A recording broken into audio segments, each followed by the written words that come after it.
The sweet, sweet sounds of another episode. And this time, I'm drinking Michelob Ultra because you know what? I can. I see you're weaning your way onto craft beer slowly. Slowly. I mean, this is craft. Someone had to handcraft this beer, gentlemen. It's a thing. You know, Yusuf, just because you can drink that doesn't mean you should drink that. That's not the It's point. important thing to remember. And that's something we're going to ask everybody today is what is your go-to, not craft easy drink? But for now, gentlemen, what are you drinking? Obviously, I've given up on Truly sponsorship. So if you're listening, Ultra, I'm here. I'm here for you. Adam Green, what you got? Well, Stay Home Wally action from Wren House. Very nice. It's a delicious beer, and since I have more on order, I figure I should probably drink some of these now. So never a bad idea. Brett Berry. Very diverse pick because I have the new batch of Stay Home Molly that I picked up this afternoon. Beer Bob says, I don't know if it was handcrafted. Listen, if you think that there's just a set of robots making this Michelob Ultra, you are wrong. That's good. There's got to be at least someone's hands touching it. Caitlin, hello. Thank you for joining us. She's out in Washington. It is good to have you. And yes, PJ, it is Mich Ultra. Sorry. Hey, Caitlin, where in Washington are you at? I'm curious. I got family up there and ostensibly getting married there in a few months. That's where she's from, actually. So, by the way, I know that I'm sipping a Michelob Ultra, guys, and tell us in the comments what you're drinking. But I took a trip to Cotton and Copper today and took a to-go bee's knees cocktail. So don't worry, it's going to be fine. We're having drinks. I've got a couple of friends over. They are a very safe social distance. Hey, guys, away. But I'm going to pour some drinks for us here and say how good this bee's knees is. I was told to just give it a shake. So that's what I'm going to do. And Caroline says, greetings from Yusuf's couch. That's the social distance. Yusuf's in his dining room. PJ, drinking a Helton Valley Venom. Very nice. That's a good beer. Boys, it's booze news tonight. It is booze news tonight, which we may make a recurring show because I like the way that sounds. Booze news while you're drinking bee's knees? Bee's knees on a booze news. Well done, actually. I didn't think about that. There's a lot we're going to talk about. I want to get to a couple of topics, but we've also got our dear friend Stephen Jones hanging out with us, who makes some delicious hot chicken, which, by the way, he's still got some. So take a moment. If you're in the mood for a takeaway hot chicken order, you can do that. It came with old style beer, and Brett is done drinking them because it took him a few days to get through 4 old styles after 17 IPAs. I mean, that's pretty true. Fair enough. Would you guys like a bee's knees? All right. Well, I set them right there for you. I also have, speaking of hot chicken, I went, like I said, picked up food and drinks from our friends over at Cotton and Copper, and split this burger and their maple hot chicken. So I'll let you know how those taste because I'm going to munch on those while we're doing the show. It's National Burger Day, right? It is, yes, which is why I felt like a chicken sandwich had to be complimented with half a burger. Thank you, Caroline, for splitting that with me. That way I could have had the best of both worlds. So, for winning, despite your questionable alcohol choices to start the show. There's a bee's knees here, man. This is, I mean, look. I said to start the show. Beer Bob called you out in the comments. What a 2 out of 3 social distance beer drinkers are actually drinking beer. Well, that's fair. He's not wrong. I mean, I'm currently having a cocktail, but you can't hate on Michelob Ultras, guys. You can't. Yeah, we can. We did. We have. It's happened. Well, gentlemen, should we get to our first topic of the day? Yeah, it's nothing going on in the world, so well, you know. There was a Google search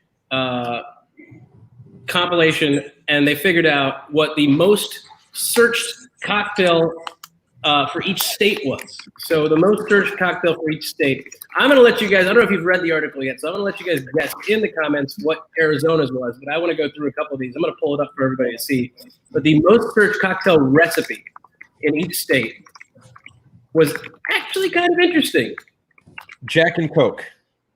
Well, per state. So if you think Arizona's was a Jack and Coke, cheers, guys. It wasn't. It was not. What do you put in a Jack and Coke? I don't know. It's a real simple one. It's actually funny because some of those were really simple cocktails. Like in Delaware, the most searched recipe was a screwdriver. So shout out to our friends in Delaware who didn't know how to put vodka and orange juice together. It's okay. It's gonna be fine. I'm most curious to know what the answer was for Utah, because part of me just hopes it's like grain alcohol straight. Well, why don't we just go to the list? Let's just go to the list, guys. Water on the rocks. Arizona, so everyone knows, it was a Paloma. Fair enough. Simple cocktail, but makes sense. Like that, yeah. Yeah, Delaware, like I said, the screwdriver right there. In Georgia, it was a Sazerac Classy Choice, Georgia. Ooh. You know, there were actually some of the most bizarre ones. The classiest complex cocktails came from places I didn't expect. Indiana came in with a French 75. Kansas, another screwdriver place. Really, Kansas? Confusing drink, apparently. Real popular. So basically all that tells me is that these are the states where people woke up in the morning and they were like, what can I drink for breakfast? I can't remember how to make that. And the thing is, anything can be a breakfast drink if you try hard enough. Yeah. Yeah, I mean, I remember being at a wedding with a friend, going out to breakfast the next morning after the reception and saying, "What do you have in a breakfast scotch?" And the waiter was not sure if I was joking. I was not. It was that kind of weekend. What are you doing, Adam? What do you mean? What am I doing? You seem to be the man behind the curtain, but I'm not sure that you're behind the curtain. Or you're a disembodied head. Oh yeah, it's the old thing. No, I wanted to make it dramatic to reveal that the T-shirts have arrived. Oh yeah. Oh. Speaking of which, why aren't you wearing yours, I Brett? wore mine yesterday. So soft, so soft. Nobody knew you wore it yesterday. It was okay to wear it twice. It's quarantine. You can wear the same pair of jeans for a week. Yeah, but Why it's would you like, wear jeans? It's also 110 out. A week. Shorts are nothing, guys, this time of year. Shorts are nothing. Shorts or nothing. Adam Ledford, we were talking about the most searched recipe in each state for cocktails. We were discussing that some of those were a screwdriver, which is hilarious. sorry, I'm hung up on Adam Green is probably gone with nothing since we're only seeing him from the waist up. Adam Green hasn't worn a pair of pants in a month and a half. Have you ever been to a news studio, Brett, and seen the anchors at the desk? I'm sorry, did you say news studio or a nude studio? Yes. And yeah, when you only see them from like the top up or whatever, waist up, yeah, you'll see shorts and all sorts of things down there. So, you know, just saying. Adam, what are you drinking? Doing a little business ethics. I will say, you guys know how much I love this beer, but the best beer I've had in a while has got to be that Spawn of Earp from Tombstone, the Casual Pint collab. If you slept on that one and it's sold out, I'm going to tell you, you done fucked up because that beer is amazing. I have been told that there's a can somewhere for me. Sam Fraser is supposed to be delivering at some point, or I'll meet him and pick it up. And thank you, Sam. If you're watching, I appreciate it. I'm looking forward to Spawn of Earp. And Sam, thanks for the one. I do want to quickly, before we move on from our first topic in booze news today, there was something that really, really, really threw me off. I don't know what a bushwhacker is, but it sounds appropriate for a cocktail out of Tennessee. I think that was a movie with like Daniel Stern, and he was like leading a troop of Cub Scouts. Oh, that was Bushwhacked, my friend. That was an excellent film. High class. Then if it's not that, then I don't know what that drink is. Yeah, that was mine. Anyone know what's in that drink? Tell us in the comments. I'm going to look it up, but I want to know if anyone else knows what that drink is. The other one that was exciting, my friend Caroline is actually from Ohio, and so is Kevin. And the Boulevardier, another classy cocktail I didn't expect to be the most searched recipe out of Ohio. So unless there's a history to this cocktail that attaches it to Ohio, I didn't know it. So they just already knew how to make a screwdriver. So this is the logical progression from there. that's what's next. I'm going to throw this in the comments, guys. You can check out the list for yourselves. I thought it was cool. It's a nice tidbit of information to see what everyone else has been drinking, since apparently that's all we've been doing during quarantine. And now we're not in quarantine anymore. Yes, I just looked. I was curious about the Utah one, and I saw it was Cape Cod, and I had no idea what a Cape Cod was, and that's just a fancy word for vodka cranberry juice. Which is, I was hoping for grain alcohol, just neat from Utah, but vodka cranberry juice is kind of on brand. Well, they can't even make that unless they have food with it, I think, is the law in Utah. Cranberry juice. It's a food group. Wait, hold on. So Caitlin says she thinks it's a pina colada with chocolate. No. What? Please no. Or a bushwhacker? She's not far off. Caroline, did you put it in the comments? Put it in the comments. Don't yell at me. I don't want to ruin it for everybody. It's here. She's not far off though. So what do you guys think it is? Knowing that it's not a pina colada with chocolate, but it's close. I bet Lorenzo Lucas knows. Oh, Lorenzo definitely knows what a bushwhacker is. I mean, I Googled it, so I'm out on the guessing game. I did too. We'll ruin it for everyone here in a second, but yes. Oh, yeah. Kind of like a mudslide. Yeah. Yeah. Oh, my friend Anna just posted the full recipe here. Check it out. Nice. All right. That actually sounds delicious. Does anyone have any of those things in their house? I have like 2 to 3 of those things. I've got some amaretto. If we all meet up in like a parking lot somewhere, I think we all together have what we need to make this drink. And that'll work when you're supposed to, I believe, throw this all in a blender in a parking lot. That'll work great. I have a USB rechargeable blender. FYI. Are you serious? Yeah, I sent you guys a video of it, but I have a little portable blender. It's like a portable Nutribullet. It's designed to make drinks like that on the go. So, sorry, I just pictured Adam Green being like, I can't get this Bluetooth speaker to work when it's your portable USB blender. Like, fun fact, mudslides, like when I first turned 21 in Tucson, there was, I think it was Applebee's that we lived near. And the only thing I liked drinking when I first turned 21, that I actually liked drinking, I would drink beer, but I always had shit beer that never tasted good. I would go and get the mudslides over at Applebee's because I thought they were delicious. I'm like, technically it's alcohol, so I'm doing fine.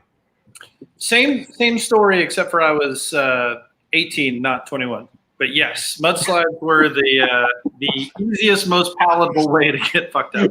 Was that a flex, or was it an insult to me, or was it just part of the story? I'm not sure how to feel.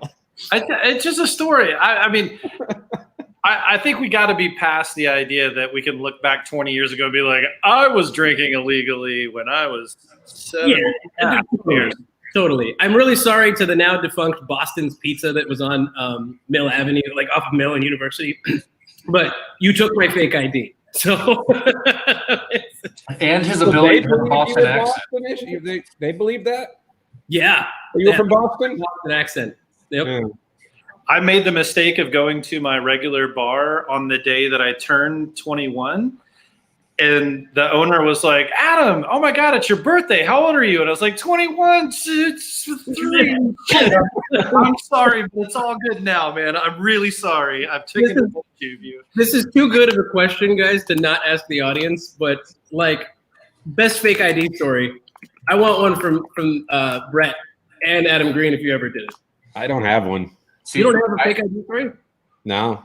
So I don't have fake ID stories, but I have stories of how I got into 3 out of 5 bars in Manhattan and New York with my underage ID when I was 20.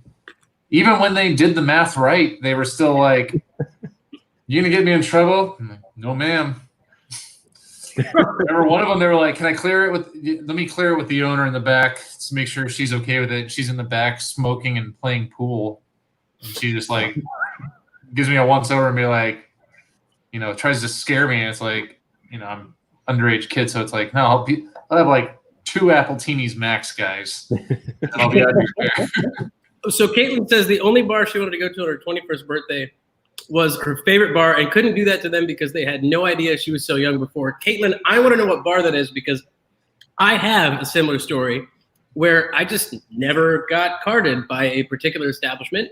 And then I did show up shortly after my 21st birthday, and they had been busted for underage drinkers in their bar. I knew that, so I stopped going for about a year.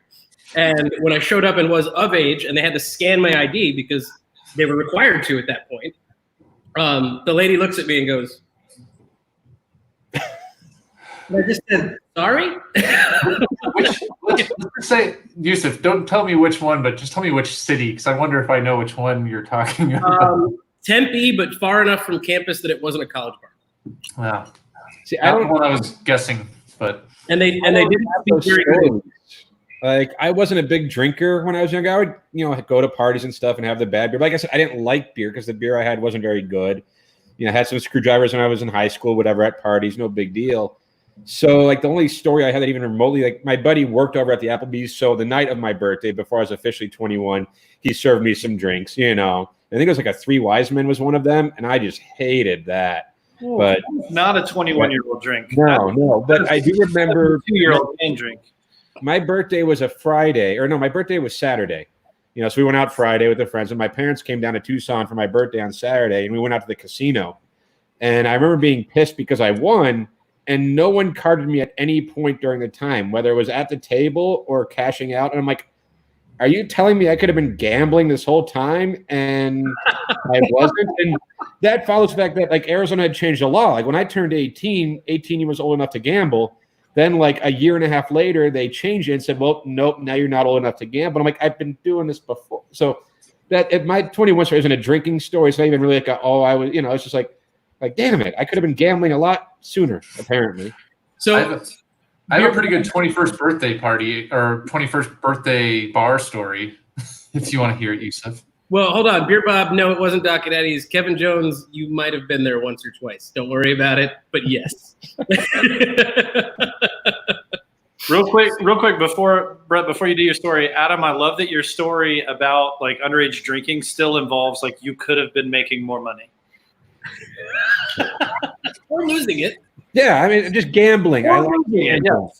And by gambling, he means more money. By gambling, of course, Adam means going to the casino at the penny slots. That right there. I play blackjack.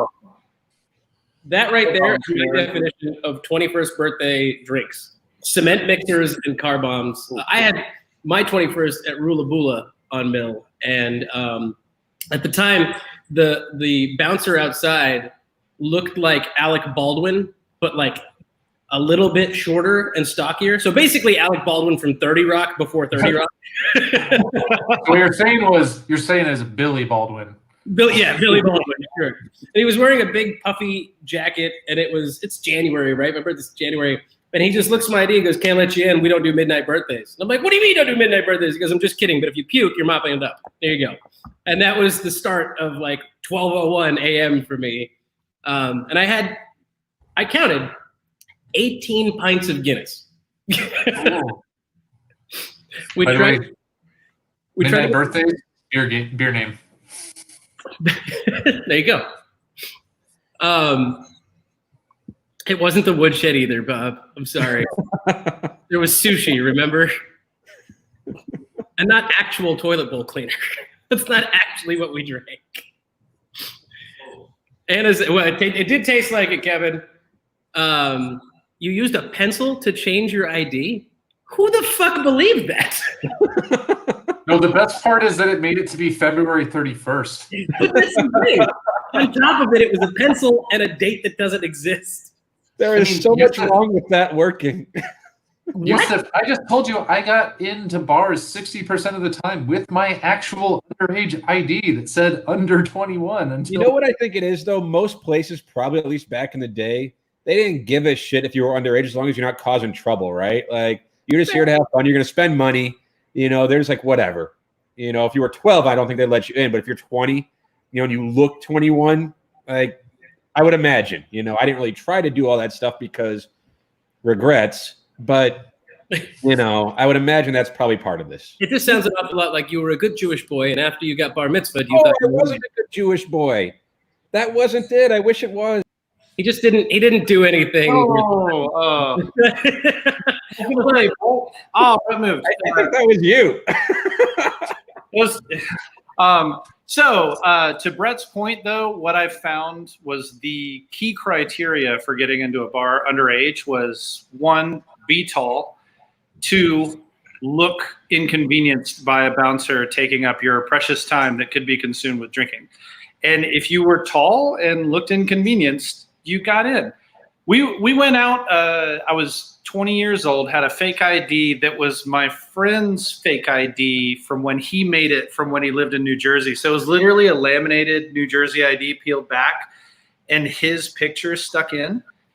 So it was not my name, not even my picture, but we were out for Halloween and my costume was Baby Huey or Baby Herman from Who Framed Roger Rabbit, which was just the baby wearing the diaper, smoking a cigar. And so that was my costume. I wore a diaper and I was smoking a cigar.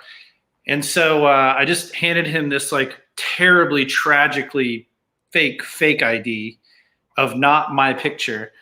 And the guy just like looked at it like 3 times. And I just looked at him. I was like, really? Would I try to do this in a diaper on Halloween? And he's just like, just go. Just go. He didn't want to deal with it. He's like, whatever, man. Like, I know you're lying. That's the answer.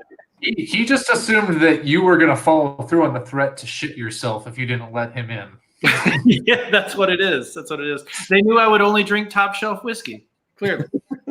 Gentlemen, real quick, I just want to. I'm yelling for Stephen Jones. Stephen Jones, because I know he's got his headphones on and he's in the background hanging out. So when he comes back, I want to give him a quick shout out. But as we were saying earlier, if you haven't already, you can order some hot chicken from Stephen. We had it last week, or week before last. It was super good. And you get 4 old styles to go with it. So, Stephen, you there? I'll see you popping your head in. He's in the kitchen right now. He's just like, hold on a second. Let me see if we can't get him in. Stephen! What's up? What's going on, Chef? What's up, fellas?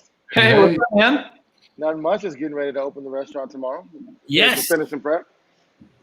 I wanted to talk to you about that. So, the larder and so I always called it larder and delta. Is it the larder and the delta? How do you prefer to have it called? The larder and the delta. So it's got to be the for both. Yes, I need a the. Okay, fair enough. The name is the larder and the delta. There it is. I need a the.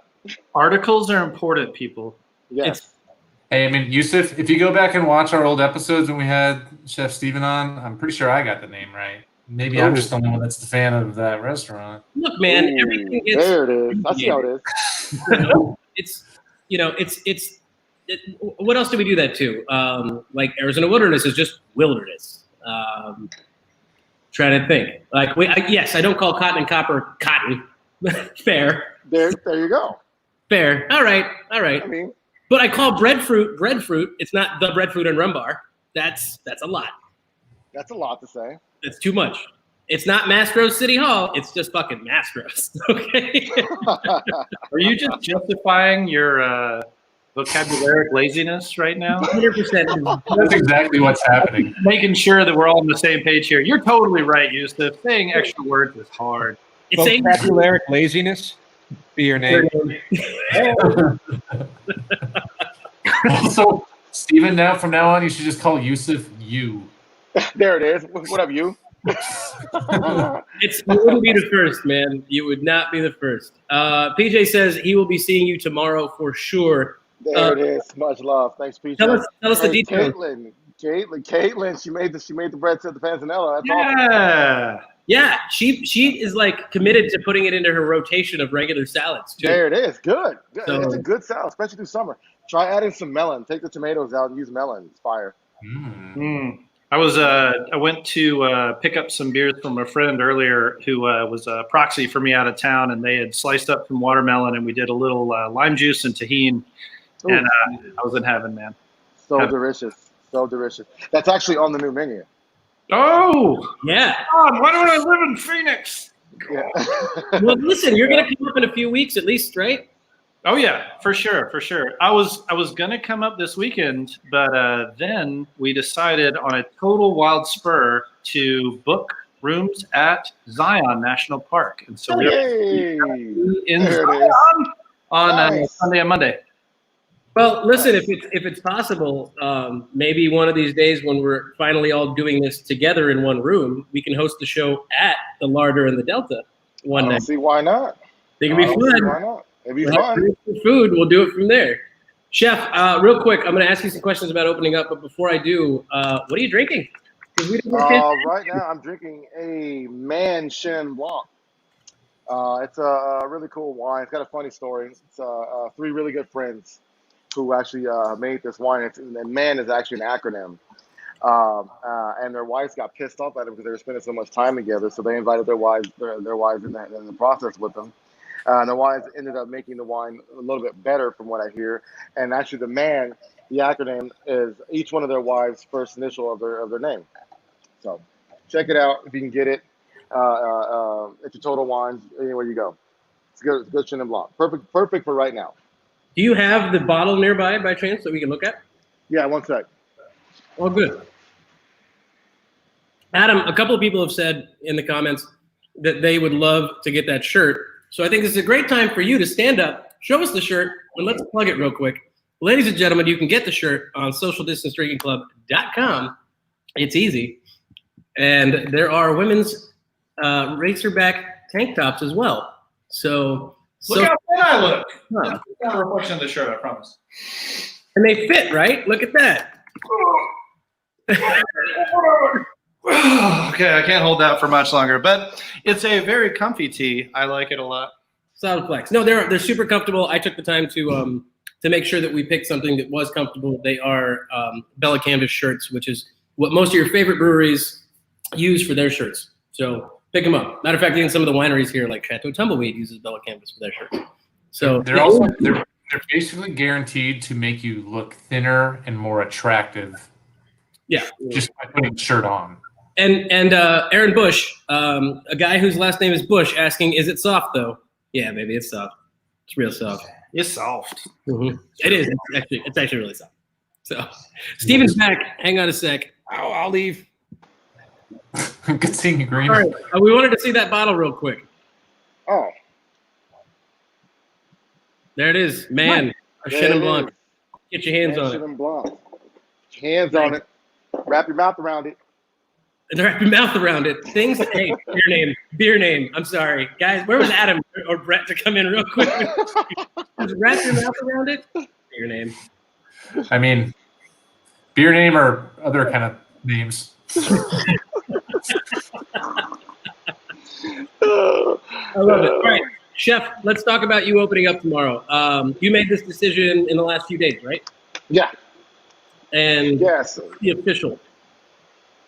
Yeah, so it was one of those things. Like, again, I take my medical advice from doctors and physicians and people that actually, kind of know what the hell they're talking about. So after that and kind of weighing the pluses and minuses with everything, I decided to go ahead and just go for it. To talk to the staff about it. The staff was behind us, and so we're just gonna go for it tomorrow, and we're gonna see what happens. And open up at 5. We had to change our hours a little bit just so it makes sense for the business model, because we are opening up at 50% capacity, so it's reservation only now. 5 p.m. to when? What time are you closing tomorrow? Tomorrow we close. Tomorrow we'll be open until 10. So Okay. so Tuesday through Thursday we're 5 to 9, and then on Saturday and Sunday we're 5 to 10, and then Sunday we're doing our brunch. Brought our brunch back, so we're doing brunch from 10 to 3 p.m. Got it. 5 to 10 Friday, Saturday, and then brunch is 10 to 3. Mm-hmm. Perfect. The world famous Slaughter brunch. In the comments, I've actually never had your brunch. That needs to happen. So Sunday brunch, maybe that's what we got to do, boys. Maybe we need to have a Social Distance Drinking Club brunch rendezvous. I see Brett back there, like he was waving and yelling. There it is. Brett Yeah. loves brunch. That's what I brought Mr. Ledford, the good Southern boy, to your restaurant the first time for brunch before the beer festival, and we had a delightful time. Oh, Oh, true there story, it man. He turned me on to the whole experience. That was transformative. Thank you so much. Appreciate Thanks it. for the Bro. invitation, Brett. Appreciate it. I'm excited. I'm super excited for this. I know that it is hard for you guys to make these decisions. By the way, real quick, I don't know if Steven, you know the folks like Cotton and Copper. You know Chef Tamara, obviously, and I'm sure. Oh yeah. So I know Trainer. I know Tamara. So I went in there. They're doing like a one party at a time. Like you get like a 15-minute window to come pick up your food. Really? When you order. Aaron Bush, Mhm. thank you for ordering a shirt, man. Appreciate you supporting. Nice. So we came up and there was a party in there and we just waited. And once they left, we went inside and it's just masks and gloves. Food's all bagged up. Bottles are ready to go for cocktails. Nice. And, Sean is generously selling cans of beer for next to nothing. It's $3 for a can of church music. Like Wow. at the counter. Damn. Yeah. I kid you not. Music to my ears. Kevin wanted it when we were leaving, and he was just like, "I'll take a church music and another slice of pie."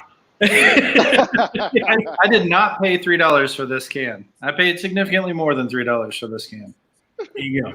So You did well, though. Yeah. You chose wisely. Yeah. Stephen, real quick, last thing I wanted to touch on with you is you have a new menu. Did you put that up yet, or is it something you can send me that we can share with everybody? Kind of give them. I actually emailed you the new menu. I'm gonna put it up right now. And the new menu, you can find the new menu on our website.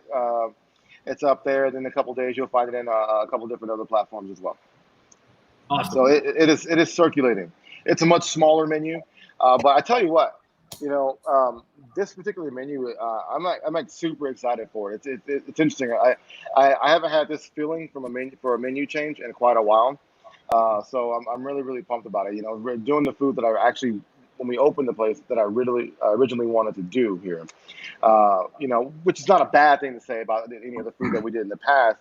Just that when we opened up the restaurant, everyone wanted some of the things that we were doing in the past, which is fine. They wanted the classics that we did. So now we're doing the stuff that I actually really want to do. A lot of the flavors are tending to turn towards more, African, and there's a little bit of some Cuban flavors as well. So we're having some fun with it, and I'm happy as hell. Well, I am loading up that menu, and while I do that, Sorry. I was thinking about African and Cuban influence on Southern-based cuisine, and I just went to my happy place here. did I miss you zoning out as I looked at a different screen? What happened? Yeah, I was definitely zoning. No, I mean, honestly, Chef, I think the idea of a limited menu and the idea of paring down to what your heart tells you is kind of that's the goal. Like that's the gold standard for like the evolution of a concept, right? Like this is you hitting a certain point where there's enough faith by your regulars that they are willing to trust you to, explore a little bit, go out on a limb and really just deliver some flavors that speak to you personally. That's the dream, man. Congratulations. Absolutely. Thank you. I really, really appreciate it. And that is absolutely the dream, and it's funny because we're just kind of scratching the surface on some of the things that we are going to do, that we want to do. We remodeled the restaurant and on the inside of it. We're reshaping how we do how we go about food on the line and the walk-in and all these other things to set up for this new thing that we are going to be bringing to people. And it's fun. So this first menu was just kind of a slow introduction, walking people into new flavors and away from some of the things that we were doing in the past. And we're just going to gradually just progress and push the boundaries and do the food that resonates with the culture. You know what I mean? The next menu will have a lot of Geechee influence. A lot of like South Carolina and a lot of the Geechee. And we'll move into some other things too that we have in place too. So there's a lot of things fermenting and pickling and curing in the walk-in. So it's great. We got duck breath hanging from the ceiling. We got all kinds of stuff. You go in there now, you look around, you're like, what the hell? It's crazy. Even our health inspector loves it. Yeah, like how do I take the temp on this? He literally walks into the walk-in. He's like, this is cool. Because I've never seen anything like so and I get the A, so it's great. You know what I mean? It's a fun time to be around here right now. The food is gonna be awesome. Man, can we give a quick shout out to health inspectors who want to be in the business that they're in and how it makes all of our lives easier? Oh my God. Hell, thank you for jumping on that. For sure, man. Real quick, Chef, before we let you go, I would love for you to walk us through the menu, since you said the influences that it had. I'm just curious if you want to mention anything in particular, some of your personal favorites. And all of these obviously are very near and dear to your heart if they're on the menu, especially with a limited menu. Yeah, so like literally like with the snacks portion of it, the pig ears, pimento cheese, and ham, and the chicken skins. Those are some things that we've ran with from the opening that people just absolutely adore. If those things leave the menu, people will like piss themselves and be upset. The cauliflower is there. The cauliflower built this place, so that's never going to go anywhere. But then when you move down from there, in terms of like the charcoal grilled sea cat gardens baby carrots, that's gonna have a lot of flavors of Cuba on it. There's lots of cumin, with the duca, the kilueli, that's obviously from Ghana. And the flavors in that are going to be amazing. I'm super pumped about that. But then we move into, the okra pilau, you know what I mean? Which we're changing up our rice. We're using 3 different types of rice. We're going to dive into the grains now. From using the fonio, the Charleston Gold, the Carolina Gold rice, the basmati rice, and certain things for the jollof rice. So again, diving into what the culture, the African, the Cuban, then we're moving into the barbecued Sierra Cortez shrimp. Actually, for this dish, I actually wanted to use a local shrimp, but the guy he's so inconsistent, I really couldn't do it. But it is what it is, Sierra Cortez is technically local, anyways. Arizona. It might as well be. Baja. It might as well be. We call that local adjacent. Mm-hmm. The grilled lane snapper. I'm a huge snapper fan, and if you go to whether it be Africa or anything off the Atlantic, snapper is a big thing. So like throwing that out there and just folding in. We got some great produce that we're getting from Seacat Farms. He's actually growing most of our produce right now, so that's actually I'm super happy about that. Nice. The New York strip. That's something that people just love that we kept. Again, keeping it a certain way. Sorry, there's a guest here. Somebody lives upstairs blowing me kisses. I don't know who that is, but all right. Fried 2-wash ranch chicken. Again, people just love our fried chicken, so we're doing that. That dish is actually going to involve to a lot of fermented chilies and peppers and stuff like that. So that's going to be a really cool dish.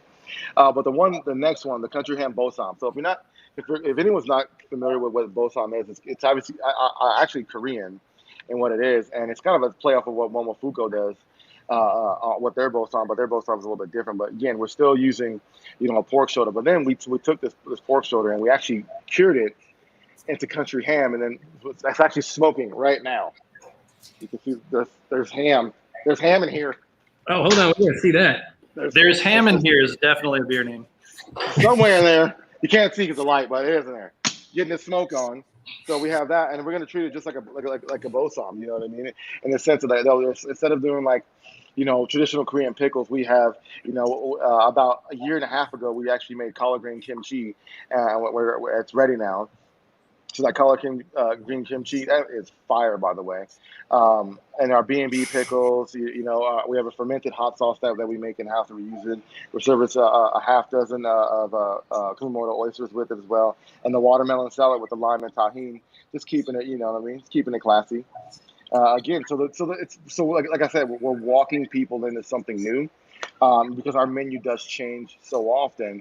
This is just the first chapter and a series of chapters. And again, we're giving people some of the old, walking them into some of the new, and then with some of the desserts, we give them something that they remember. So as the guy who doesn't eat pork, that sounded really, really good. Please tell me there's going to be another Korean-inspired dish that might involve some beef still. Some beef. What's funny? So this dish actually. This is gonna piss some of the vegetarians off, but I'm gonna do it anyway. We're gonna take tofu and actually marinate it in beef tallow, and then we're gonna sear it, and then we're gonna do it kind of utilizing tofu. So it'll be fun. We're okay with pissing vegetarians off. It's totally and you know what? A beef rib may happen too. We could use a beef rib too. That all sounds so good. Yeah, that is amazing. That is amazing. I would like one of everything, please. Except for the tofu. I'm allergic to soybeans. That would actually probably be bad for me. I think we're going to have to do that. It's just going to have to fill it in and ordering one of everything for the show. Suck it up, absolutely. Mary. Feasting. Do it for the show. I mean, it's probably worth it. Yeah, I mean, so we're team. putting our live remote from SDDC from the Larder in the Delta I'm excited for it's happening. It's 100% happening. It's happening. 100%. We're doing this. We're doing this. Well, Chef, thank you for your time. I appreciate you. We can't wait to see you. Good luck tomorrow. Thank you Guys, so much. Real quick, before Chef goes, don't forget, you can go to the Larder and the Delta on Facebook, but also he's still got some hot chicken orders left. Last time, this sold out like a day and a half in advance. So get in there, get some hot chicken. You get 4 old styles that you can knock back and feel like you're in Chicago. So, do your thing. All right, y'all. Cheers. Appreciate it. Cheers, Thank you, Chef. Thank you. Thank you. Love having that guy on the show. Love That seeing sounds so good. I man. ate dinner and I'm starving. I know, right? We went from booze news tonight to drooling. Just it was just Rules news. drooling. Yeah. Everything on the menu. That's the only way to do it. I believe our dear friend Adam Green has some booze news for us. Adam, take it away, sir. Not so much news, but I was learning of this story. There's a brewery out in New Jersey called Departed Souls Brewing who created Trash Can Banger. And you may not quite understand the reference. This is what it looks like. So, guys, if you see that, you may recognize the logo. Trash Can Banger is an homage to the Houston Astros and their cheating by banging on a trash can. Oh. It's funny. Although I also wonder why a brewery in New Jersey is worried about the Houston Astros cheating. Aren't we all universally connected by our hate of the Houston Astros winning the series and not being able to call that back because of their blatant cheating? They beat the Dodgers, and I think most people, at least in Arizona, are fine with that. They lost to the Nationals, which was the most recent one, so it's like, okay, whatever. But I like the can art. I love that Houston Astros are old school jerseys. They're great. But Well, fun. Wait, so you're saying like obviously proven cheaters, it's okay because everybody hates the Dodgers more than they hate a cheater? No, I'm just over it. It's whatever. I was rooting for the Astros at that time. I feel somewhat betrayed, but at the same time, I don't care for the Dodgers. So I don't feel bad for them. Oh God, I have no skin in the game. I'm not really a baseball fan, but I feel horrible for the Dodgers because they have no recourse. It's like the dude who got his perfect game taken away because the umpire made the bad call. I read that story in The Athletic like a week or two ago. Yeah. Armando Galarraga. Great story. Terrible situation. Yeah, and the ump immediately recanted, and he's like, I messed it up. I blew the call. It is my fault. Yes, let's please make this right. But the MLB doesn't have it's a slippery slope argument, and it sets a real bad precedent to try to review and redact calls down the line. And I'm not sure This seems like a bigger issue. a Jim Joyce blown call IPA out there. Someone may have made that in Michigan. And I would understand that more if that was a thing. But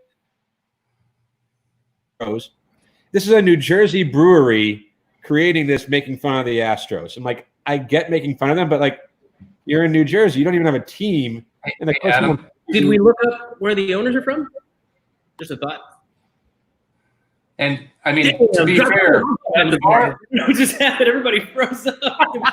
hey, Adam, far be it for somebody that is a brewery owner that drinks a bit in New Jersey to just want to pick a fight about sports.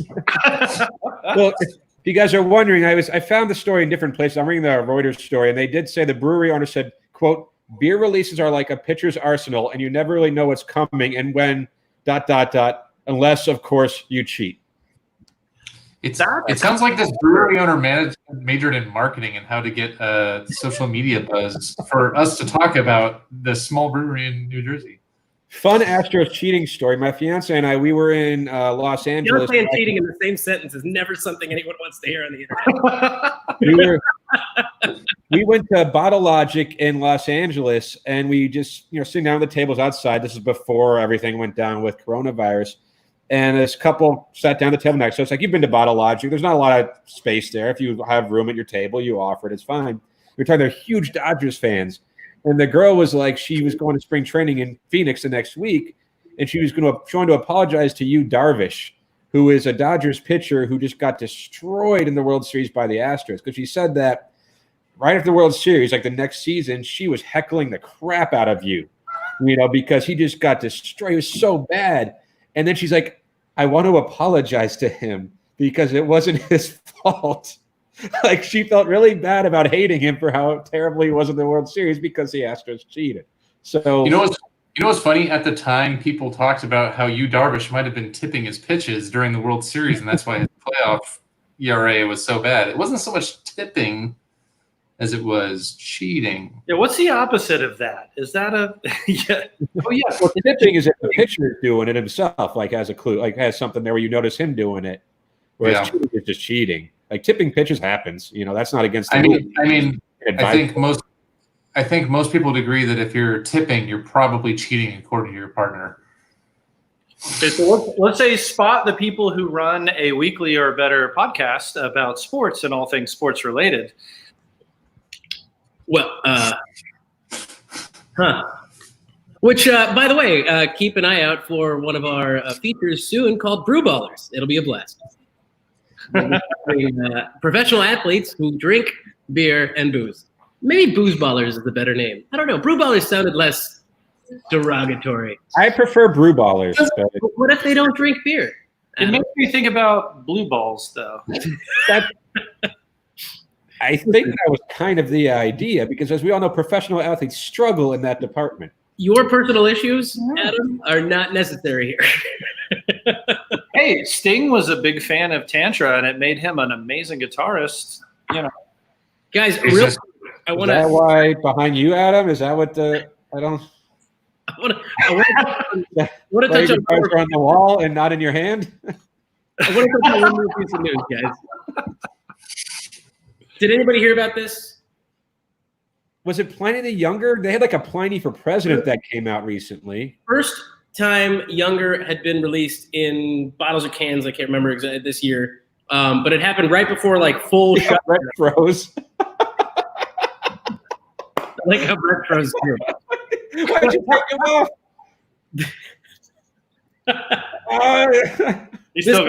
This happened before full shutdown, and apparently it generated $5.1 million in economic impact because people come from all over to pick this stuff up.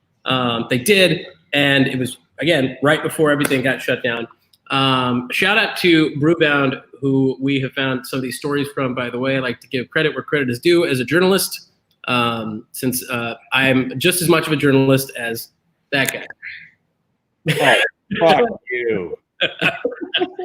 I went to a better journalism school. Mine at least has Walter Cronkite's name on it. Oh, so you got your degree in journalism?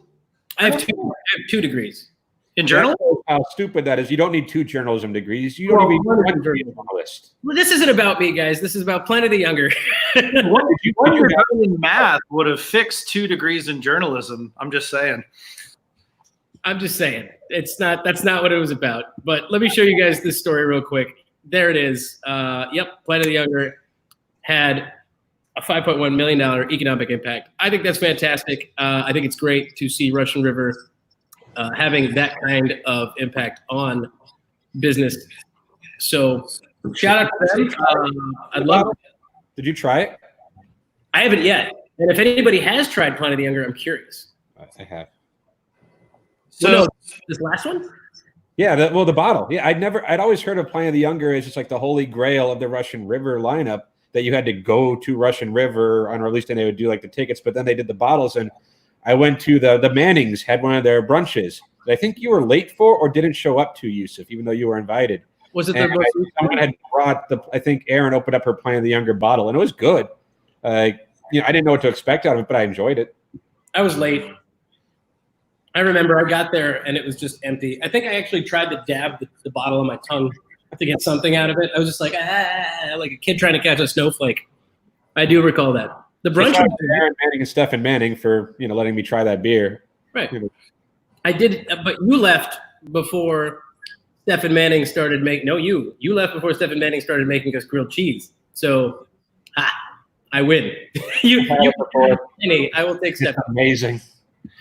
I was just gonna say, like, I one of the concerns anytime that you turn on a beer for production release, like when you actually start packaging it and you send it out into the wild, like there's a huge concern there, especially with like fresh, intensely hoppy beers that there's going to be some sort of quality fall off. And so my wife and her grad school cohort, we get together about every other year, and oftentimes we'll go to Santa Rosa in the Guerneville area because there's like an amazing like Armstrong National Forest with like the giant redwoods and everything. I highly recommend it, by the way. Guerneville is an undiscovered area of California for a lot of people. But we went to the brewery in the old location and we tried Pliny the Younger. It was one of those like pilgrimage kind of moments, and we tried it and it was amazing, and did the whole wristband thing and everything. This last year I couldn't go, or this February I couldn't go, but my wife did with all her friends again, and she brought me back a couple of bottles, and I was just sitting there going, we've done a plane flight with these, we've done some time out of cold storage, who knows, I'm just prepared to be disappointed. And I was not disappointed. I will say Pliny the Elder had its moment, and we've moved on from that style, so to speak, like a classic West Coast double IPA. But the hallmark of Pliny the Younger is that it's an incredibly accessible triple IPA, and it held up great. I'd be really interested to see what other people thought too. As far as like what they thought about the bottled version, if they've ever had it on draft. But I really thought that Vinny is an amazing brewer, and he does a tremendous job with consistency across the board year after year with all his sour program, which is 10 times harder than making an IPA. And did you just name drop him? Did you just name drop him? He flexed. Maybe. No, because if you name dropped him, I don't know why he's not a guest on this show. Just saying. Ooh. That's a good point. We spoke. Also, if you name dropped him, why don't you get me a bottle? And why isn't his name a beer name? Also, name drop is a beer name. It really should be. Name drop should be a beer Name name. Drop is a great beer name. That's No, it. but so everybody I met in the brewing community was at craft beer conferences, and either everybody's really busy about to teach for the people who are there to give knowledge, or it's an after party and everybody's wasted. So everybody I've ever met, it was under beer goggles, so no one remembers me. It's fine. I don't count. It's fine. No, but Adam, you did ask. You wanted people who have had it out of the bottle, so that definitely eliminates Yusuf because he got there too late. Oh, distanced. And I don't know for sure for Brett. I think the problem here is I distanced myself.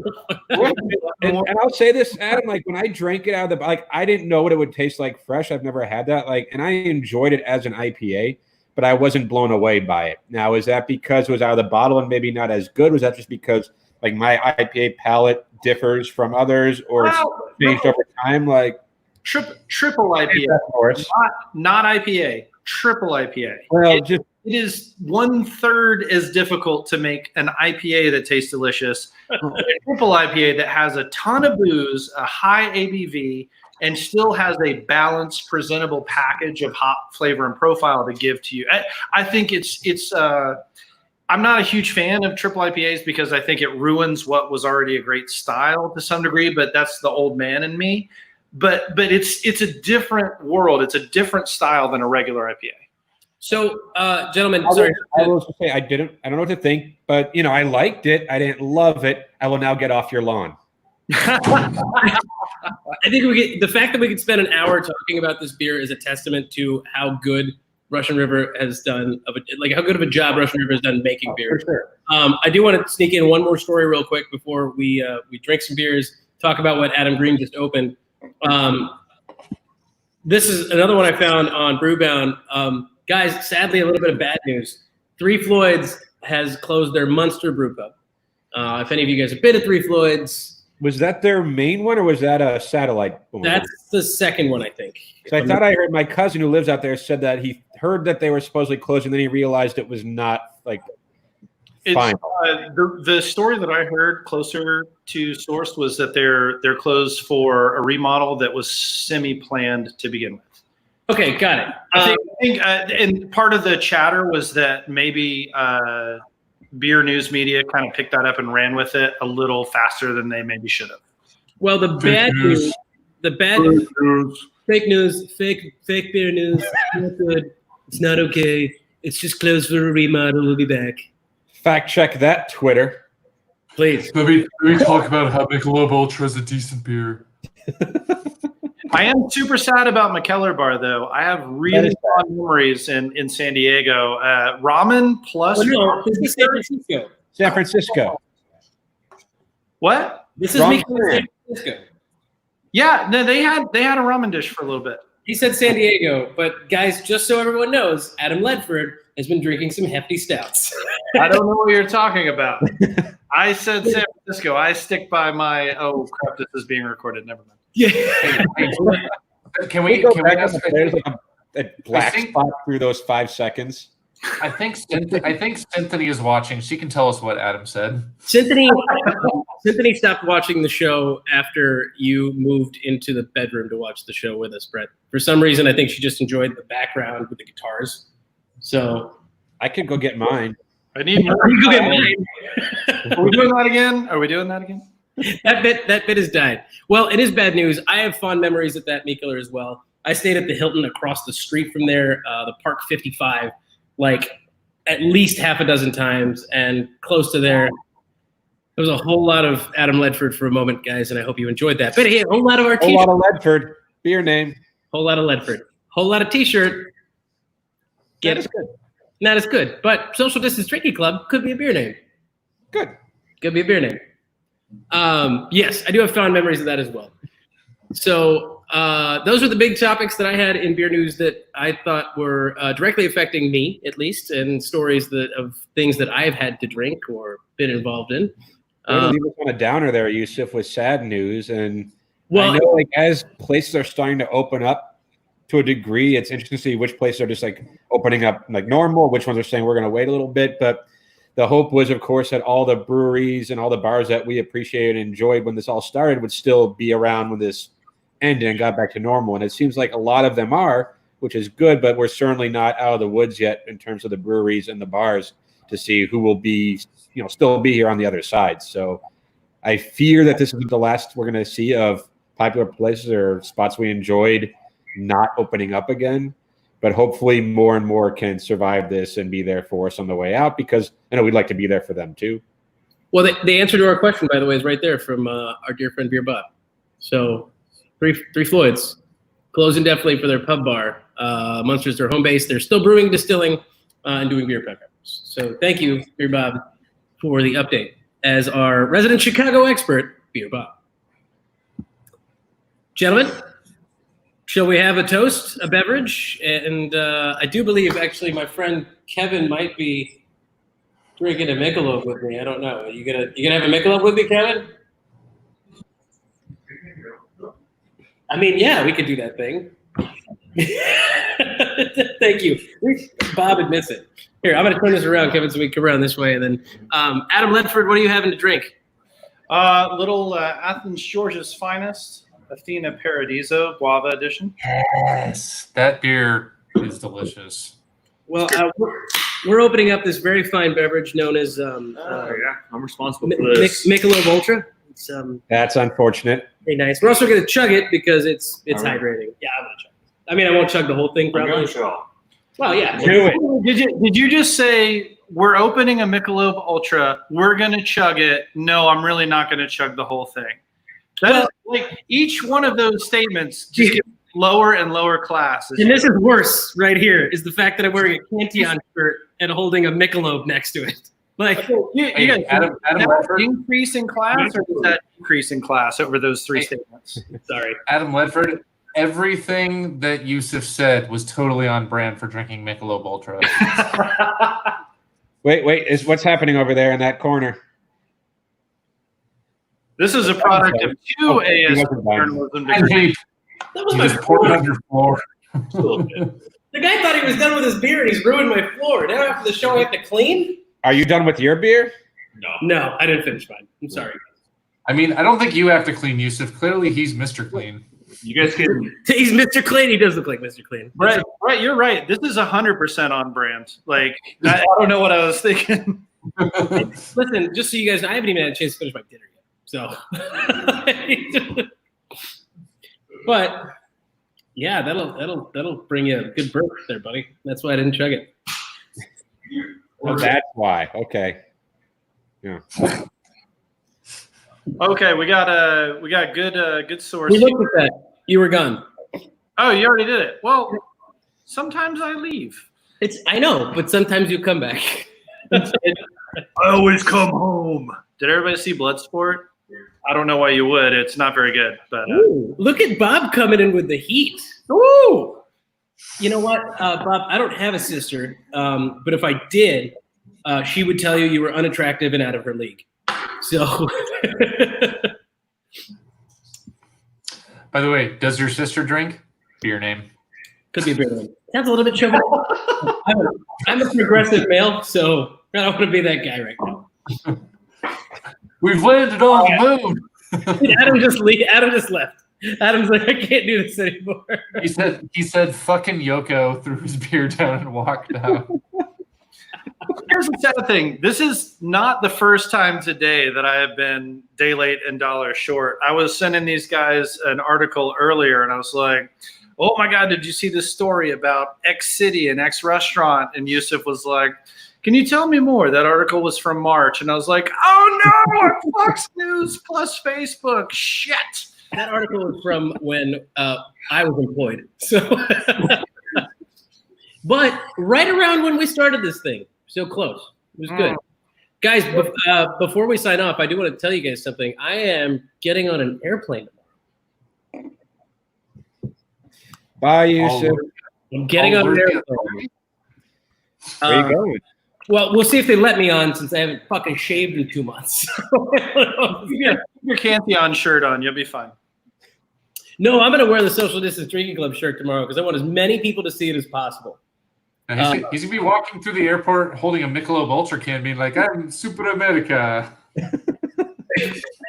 I feel like I might be able to get away with that only because I have global entry and no one's going to say anything to me.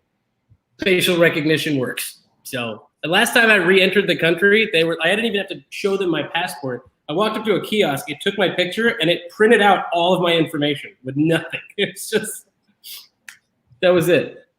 Real quick. I did, in fact, drink that Southern Grist. My boy here hooked me up with a 4th anniversary IPA from Southern Grist, and it was phenomenal. I wish and don't wish that I had saved it for you guys. You know what's funny, Adam Ledford?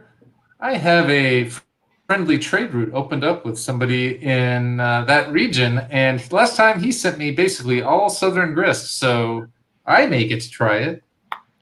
It's man, that's a brewery that's like kind of a sleeper that can do no wrong, man. Southern Grist is amazing. Yeah, check back in a week when that box arrives. Super America, hell yes. I mean, fuck yeah. I was going to say, fuck yeah. My bad. Guys, I'll see if nobody even asked me like, why the hell are you getting on an airplane? I asked you where you were going. Where you going? You didn't see where he was going. That's the point, Also, Adam. is it a round trip? Because if not, then I may have to alert the authorities. It is a round trip. I'm One way. trying to. Yeah, I booked a one-way. Everybody, no problem. It's okay. I found What do you have in a cross-country flight? Well, the answer to that question of where am I going tomorrow and why am I getting on an airplane can be answered by none other than my dear friend Ahmed Ahmed. Hey, Ahmed, what's up, man? Hey. What's up, everybody? How are you? Good. How you doing? We're wrapping up the show, and I was telling everybody as the last piece of news for the Social Distance Drinking Club is Yusuf's getting on an airplane tomorrow if they let me on. But everyone asked, and by everyone I mean me, why am I getting on an airplane? Ahmed and I have been working on some stuff, and he has kindly invited me to come and see a show that they are doing tomorrow called the Mile High Comedy Club. And it is taking place inside of, it is a place that is used as a set for films inside of anything that takes place inside of an airplane, an airport. Ahmed, you want to talk about that for a moment? Yeah. don't want to give out the location just yet. That's why I said the place. It's a real movie studio. They only film interior, like, of airplane scenes. Anything that's shot, any commercial, television show, film that's shot in the interior of an airplane, mostly is shot at this studio. So we're gonna just do a pilot show, no pun intended. That pun was intended. Yeah, we're just gonna try it out. You know, we've socially and physically distanced all the seats 6 feet apart. We're offering masks and gloves. You know, we're just gonna try it out and see if it works. And you know, I don't know right now if America's, you know, ready for this. So well, America's not ready for a bunch of Middle Easterns on a fake plane or a real airplane trying to. Well, it's not a bunch of Middle Easterners. It's just you and me, so relax. It's just 2 people. Well, I was going to say, for our viewers who weren't yet familiar with your work, you should look up Ahmed because his comedy is outstanding. Also, his name just happens to be on a lot of government lists, so it's really easy to find him. Yeah, if you guys are watching, you're probably guilty by association. So yeah. If you know Yusuf, you're on a list. Let's face it, we're all on a list now. Everyone's now on 2 lists. Thanks for joining. If you know Yusuf, you're on all the lists. You're on the no-fly list. You're on the list to get in free at the club. You're on the list to get in at the restaurants. All the lists, you're on them. And the good news is racial tensions in America are at an all-time low right now. So you guys are perfect timing. Yeah. Yeah, you know, we're just trying to add value to racism. So hey, Ahmed, if somebody was unfamiliar with your work so far, where would you point them? What are some routines that you've done lately that you're most proud of? Well, I'm on Instagram at Ahmed Comedy, AHMED Comedy. You can go to my IGTV, and there's some clips that I posted not too long ago. I'm all over YouTube. If you just type in Ahmed Comedian, you'll see some older clips. And what else? I'm an actor, so if you go on IMDb and just type in my name, I've been in a handful of movies and TV shows, and we're really kind of just focusing on the virtual side of comedy at this point because of this whole pandemic and all that. So, but yeah, I'm on the internet, and it's the comedian, not the bad guy, and not the dead terrorist that he is used as a puppet. Different Ahmed. I have to admit, though, my favorite billing that you've ever gotten was in Iron Man, where you played the character Ahmed, and so when it rolls the credits, it says Ahmed. True story. Yeah, a little redundant, but hey, I'm not going to complain. Well, we're gonna Ahmed, we're probably gonna go live at least once or twice, or post some videos while I'm out there. I fly out tomorrow morning, by the way. Taking a flight. Are you flying or driving? Dirt cheap, man. It made more sense to just grab a plane instead of sit in the car. So okay, so were you flying to Long Beach? Crazy. Yeah. Long Beach was cheaper than flying into LAX. Okay. And I picked up a car for $11 a day. So, ooh, Long Beach, go to Beachwood. I picked up a rental car for $11 a day. Like, yeah, okay. It was. There you go. So I'll call you when I get in tomorrow. We'll connect for sure. Okay, sounds good. Safe flight. Make sure you mask up, glove up. I have to. No choice. They're requiring us to wear masks. It said it in the confirmation. You got to wear a mask on the plane. So yeah, I'll be doing that, and then we'll go get some chicken shawarma somewhere, some hummus, maybe. You know, falafel. Yeah, I'm going to be up at the studio all day, so I'm probably not going to be free for anything. But just call me when you land, and you know, tell you where we are, and we'll meet up. Yeah. Perfect. Super excited to share this with you guys, by the way, and we'll do a little live streaming stuff from there, I'm sure. So Ahmed, thank you for joining us. We're probably not going to do any live. Actually, we're not going to do any live streaming tomorrow. But if you want to, can we tease it? Like, not of the show, but like, can we tease it live before the actual show happens? We can talk about it tomorrow. On that. We're trying to keep it under wraps for now, because this is just it's literally a test run, so we don't want to give up too much information too soon. We also don't want even though it's in a, whatever ordinanced fashion, is that a word? No. Yeah, we're just trying to play by the rules, and I think blasting it out and revealing it to everybody might be too much of a tipping of the hat. But Sure. let's get up there, and we're for sure going to ask you to like record some video. Hey, I'm going up to this thing, and I don't know what to expect, and then maybe do and then we'll use some of that footage to splice it in with our promo video for the next show. But you'll get an idea of what it is, what we're doing. The comics on the bill, they're all headliner comics, been doing stand-up comedy 10, 15, 20 years. It should be a cool experience. If we can pull it off, then we'll see more. Sorry, that banner needs to come back. Whoever just put that up is hilarious. Spoiler alert, the location is in Brett's room. Brett is the guy directly next to you on the screen. What's up, bro? Hey. All right, Ahmed, I'll talk to you a little bit after we end the show here, but thank you for joining us. I appreciate Sounds it. good, guys. Thank you, man. Thank you. Kill it. Cheers. Cheers. All right, gang. I think that about wraps it up for us, because that's the end of the news. I'm getting on a plane tomorrow. I got to go pack a bag and finish some laundry. I'm just gonna wear social distance Freaky Club shirts the whole weekend. My shirts I made out my own too, so for 2 days. He was in Iron Man. Yeah, because I love that movie, and I have to go back and watch it now, which is great because I love that movie. But yeah, was he Tony Stark? Yeah, absolutely. Yes, the Egyptian man was Tony Stark, indeed. No. He was Gwyneth Paltrow in that movie.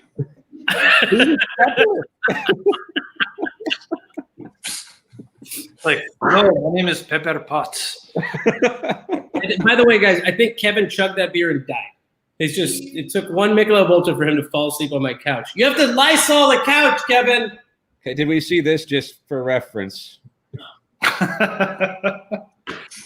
No, but true story. Yusuf told me that he was working with Ahmed and a couple other guys, and I was like, oh, no way.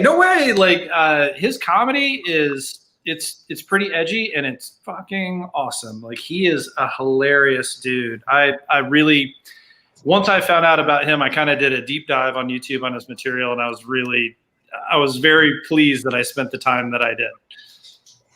A lot of fun. That's gonna be fun. Yusuf. Have a good time, man. Thanks, man. I'm gonna try it. As well, wherever it is you're going. Although I don't know why you're flying to Brett's house. It's not. I mean, they kept the secret location and then started naming the airports in that metro area. So Yeah. it's a secret location somewhere between Triangulate now, not Los Angeles. Might be flying into Long Beach. Definitely not Santa Ana. Man, Adam Green, how do you flex in the comments, man? That's ridiculous. What is this bullshit? You know what? That's it. That's an invitation to you guys too. I mean, Yusuf, you're on a plane tomorrow. But Adam, what are you doing, Brett? I mean, tomorrow is Vanilla Assassin on the plan? Is that on the docket? I'll make that happen. Speaking of being on a plane, did I get my upgrade yet? Oh, Brett, it feels so good to say that. Did I get my upgrade yet? Beer name? Did I get my upgrade name, which is all that we ever heard out of Yusuf's mouth for the first, 5 years that we knew him, that he was employed. I feel like if you did a pie chart of all times I've heard, did I get my upgrade yet? It's like 40% Yusuf and 60% Karen. Zero Karen involved in me getting my upgrade. I flew a lot, okay? And I will continue to fly a lot. This is and I used to be a truck driver. It's boys talking about what we used to do. You guys remember? You remember? Because I remember berries. Guys, I think it's about time we wrap this thing up. Oh, hey, I was going to say we're about ready to play the game of Do You Remember When? And that would have been a fun time. Can I get a quick cheers? As you know, I am the oldest undergrad alive, but so far through a small portion of my calculus class, I have 100 in all my homework, all my presentations, and my so yay! Congratulations to our oldest undergrad. Smells like derivative spirit. Congrats to Adam L. And thank you guys for joining us tonight. This was a lot of fun, guys. I had a lot of fun having this episode, having some fun guests on. And please help yourself to some chips, Kevin. Are you hungry?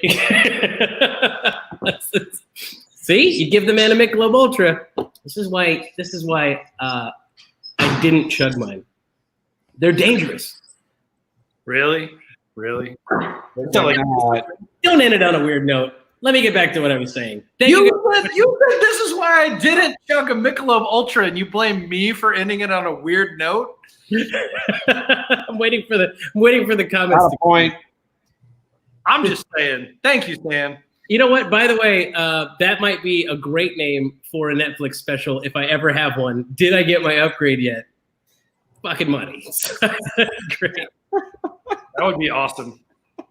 Thanks, Bob. And thank you all for joining us today for Booze News Tonight. Next time, we promise it'll be more like Booze News. It'll be like this. It'll be like this. It'll be exactly like this. It's going to be more like Booze Clues. Guys? Booze News. It's Booze News. Yes. Brett and I are recording that via postal service before the next Booze News. Tonight, actually, as soon as we end the show. I think it could happen. News team, assemble. It's Booze News Tonight. Thanks for joining us, Social Distance Drinking Club. We'll be back Sunday for the Sunday Day Drink.